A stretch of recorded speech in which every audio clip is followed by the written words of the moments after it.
Hello everyone, Gyandeep अकॅडमीमध्ये तुम्हा सगळ्यांचं पुन्हा एकदा स्वागत आहे। ही आपली भूगोल वैकल्पिक विषयाची डेली आन्सर रायटिंग सिरीज आहे। रोज एक प्रश्न घेतोय आणि सिलेबसचा प्रत्येक टॉपिक आपण या प्रश्नांमधून कव्हर करायचा प्रयत्न करतोय।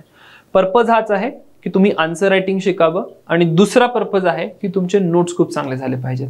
जर दोन गोष्टी तुमच्या चांगल्या झाल्यात तर निश्चितच 2025 ची यूपीएससी मराठी मीडियम मधनं असेल किंवा एमपीएससी असेल, या दोन्ही एग्जाम्स मध्ये तुम्ही खूप चांगला परफॉर्म करणार तुमच्या ऑप्शनल सब्जेक्ट मध्ये।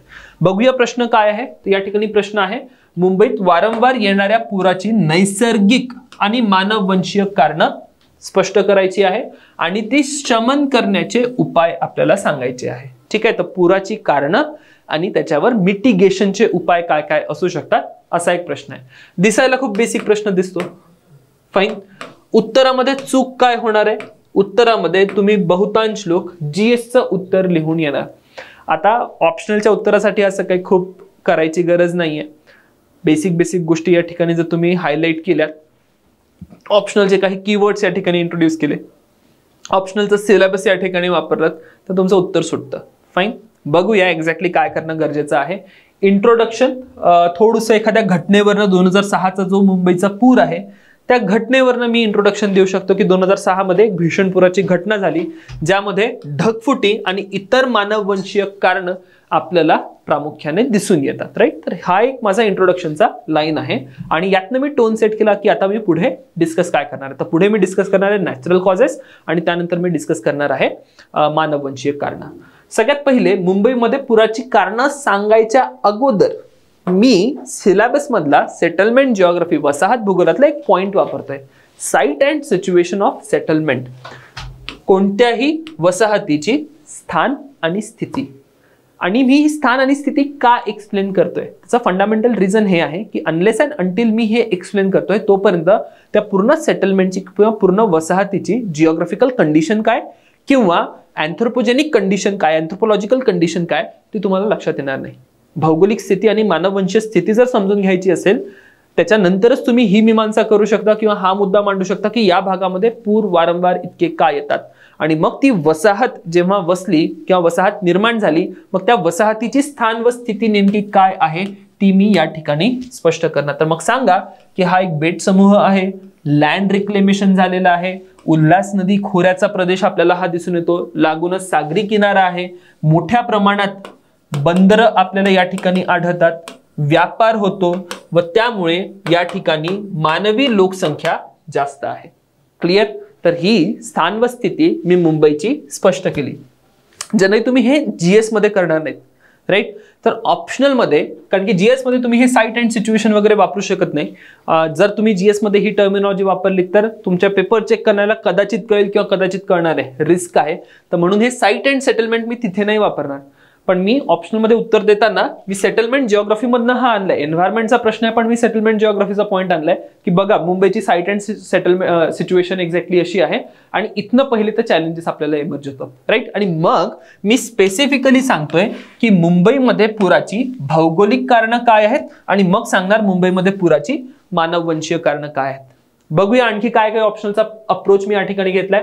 सगळ्यात पहिले समुद्र सपाटीपासून उंची 5 ते 15 मीटर अनेक भागांमध्ये आहे, पण मुंबईमध्ये असे खोलगट भाग आहे ज्या भागांमध्ये समुद्र सपाटीपासून उंची खाली आहे, -5 मीटर पर्यंत तुम्हाला उंची दिसते। एक नकाशा काढलाय, राईट। ही खूप चांगली प्रॅक्टिस असते। एखाद्या शहराच्या स्पेसिफिक जर प्रश्न आला तर त्या शहराचा कसा का होईना नकाशा काढा, ठीक आहे। जमेल परफेक्टली तरी पण चालेल, नाही जमला तरी पण चालेल, पण तुमचा जो एफर्ट आहे त्या शहराचा नकाशा काढण्याचा त्याला मार्क दिले जाईल। चांगला नकाशा काढला 1-1.5 मार्क जास्त मिळेल, पण नाही जरी जमला, थोडा चुकला जरी, पण तुम्ही एफर्ट घेतला या गोष्टीचा तुम्हाला अर्धा मार्क नक्कीच एक्स्ट्रा मिळेल।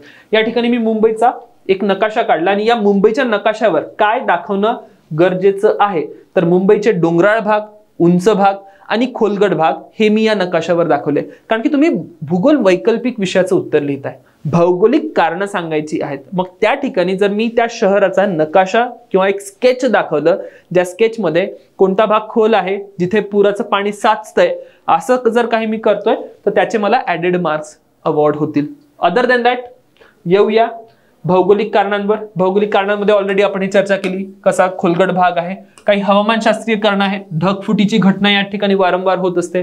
ओरोग्राफिक रेनफॉल होत असतं, अवरोधी पर्जन्य होत असतं, त्यामुळे पर्जन्याचं प्रमाण पण जास्त आहे. पश्चिम किनारपट्टीचा भाग आहे, एनिवे पर्जन्याचं प्रमाण जास्त आहे. नदी खोऱ्याचा प्रदेश आहे, उल्हास नदीची चर्चा करा. भरती ओहोटी कारण या ठिकाणी बऱ्याचशा नाल्यांमध्ये समुद्राचं पाणी शिरतं आणि तेव्हाच पाऊस आला तर ड्रेनेज व्यवस्थित राहत नाही, तर ही सुद्धा मुद्दा या ठिकाणी मांडणं गरजेचं आहे. तर भौगोलिक परिस्थिती मी एक्सप्लेन केली. त्यानंतर मानववंशीय कारण सांगा. मानववंशीय कारणांमध्ये अर्बन हीट आयलंड कारण ढगफुटीच्या घटना होतात. कॉन्क्रिटायझेशन झालंय, पाणी ऍब्झॉर्ब करायला कुठे जागाच नाहीये, सगळं पाणी तिथेच साचून राहत आहे. जो काही नदी नाले असतील यांचा रखरखाव होत नाही किंवा मेंटेनन्स होत नाहीये.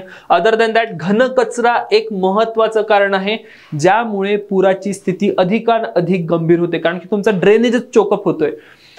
फायनली लँड यूज प्लॅनिंगचा अभाव आपल्याला दिसतो. कोस्टल रेग्युलेशन झोन्स फॉलो होत नाही. अशी अनेक आणखी कारणं मी या ठिकाणी देऊ शकतो, जी मानववंशीय कारण आहे ज्या कारणाने पूरस्थिती अधिकाधिक गंभीर होते किंवा अधिकाधिक निर्माण होते. आता ही कारणं दिल्यानंतर उपाययोजना पण सांगायच्या आहेत. उपाययोजनांमध्ये कल्पकता तुम्ही वापरू शकता. काय काय उपाययोजना सांगू शकतो? अगेन सिलेबस मधला पॉइंट वापरतोय. टाउन प्लॅनिंग प्रॉपर झाली पाहिजे, सिलेबस मध्येच दिलेलं आहे टाउन प्लॅनिंग. त्यानंतर फ्लड झोन मॅपिंग, अगेन सिलेबसचा पॉइंट आहे. रखरखाव किंवा मेंटेनन्स झाला पाहिजे, नदी नाले किंवा इतर जे काही स्टॉर्म वॉटर ड्रेनेज आहे, जे काही वादळाचं पाणी असेल ते जाण्यासाठी, वाहून जाण्यासाठी काही व्यवस्था असते. रस्त्याच्या बाजूला जी एक नाली आपल्याला दिसते त्याला ऍक्च्युअली स्टॉर्म वॉटर ड्रेनेज म्हणतात. त्याचा रखरखाव खूप चांगला झाला पाहिजे जेणेकरून रस्त्यांवरनं पाणी सहज वाहून जाईल. फ्लड वॉल्स तुम्ही बांधू शकता.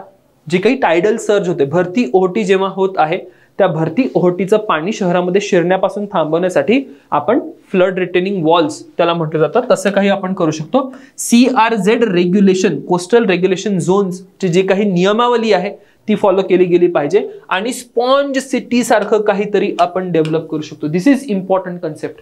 ही कन्सेप्ट इलॅबोरेट करा किंवा या कन्सेप्टला धरून तुम्ही मुद्दा तुमचा स्पष्ट करा. तर अशा प्रकारचे उपाययोजना किंवा मिटिगेशनसाठी एफर्ट्स आपण घेतले पाहिजे. सो हा झाला मुद्दा. कन्क्लुजन मध्ये काय लिहिणार? सस्टेनेबल शहरं बांधली गेली पाहिजेत किंवा शाश्वत नागरीकरण हा एक महत्वाचा पैलू आपण हायलाइट करू शकतो for conclusion of this question. तर हा होता आजचा समर्पणचा प्रश्न. भेटूया आता भूगोल वैकल्पिकच्या आणखी एका प्रश्नासोबत. Thank you everyone.